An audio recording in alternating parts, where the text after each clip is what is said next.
வணக்கம் மக்களே. இப்போ நம்ம என்ன பார்க்க போகிறோம்னு பார்த்தீங்கன்னா, இந்த பனானா வச்சு தான் ஒரு சூப்பரான ஒரு சைட் டிஷ் பார்க்க போகிறோம். அதை வாங்க எப்படி செய்யலான்னு பார்க்கலாம். அதுக்கு நான் 2 ஸ்பூன் நெய், 4 ஸ்பூன் எண்ணெய் ஊற்றி காய வச்சுருக்கேன். 1 ஸ்பூன் கடுகு, 1 கை வெங்காயம், 2 கருவேப்பிலை வதக்கிக்கலாம்.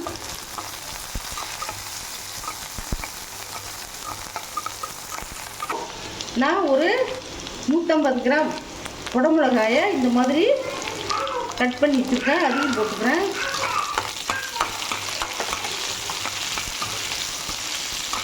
அதையும் போட்டு வதக்கிக்கலாம். இந்த மாதிரி பெரிய பெரிய பீசஸாக கட் பண்ணிக்கிங்க, அருமையாக இருக்கும். நல்லா வதக்கிக்கலாம். தேவையான ஒரு பெரிய சைஸ் தக்காளியை இந்த மாதிரி 4ஆக கட் பண்ணி வச்சுருக்கேன். அதையும் போட்டுக்கோங்க. அதையும் நல்லா வதக்கிக்கிங்க. இந்த டிஷ்ஷுக்கு தேவையான உப்பு போட்டுக்கலாம்.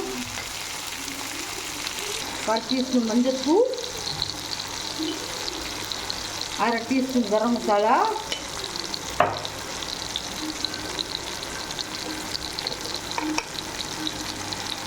1/4 டீஸ்பூன் சில்லி பவுடர்,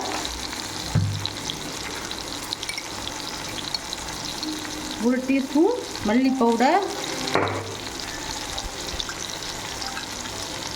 1/2 டீஸ்பூன் சோம்பு பவுடர், 1/2 டீஸ்பூன் ஜீரக பவுடர். எல்லாத்தையும் போட்டு வதக்கிக்கலாம்.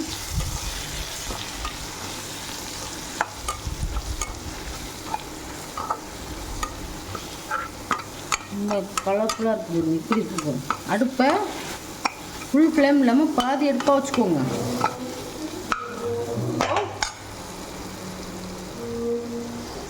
இப்போ பாருங்கள், எல்லாம் வதக்கியாச்சு. இப்போது டொமேட்டோ சாஸ் ஊற்றுறேன்.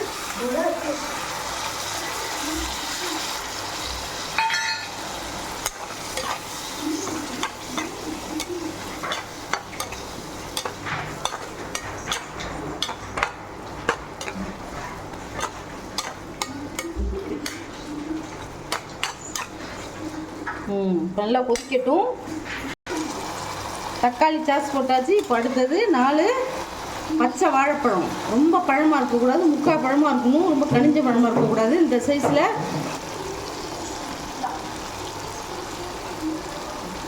பாருங்க, இந்த சைஸில் தான் இருக்கணும். இந்த பனானாவை இதில் போடுறோம். போட்டு ஒரு கரெக்டாக கட்டிடுங்க. இனிப்பு புளிப்பு எல்லாமே சூப்பராக இருக்கும்.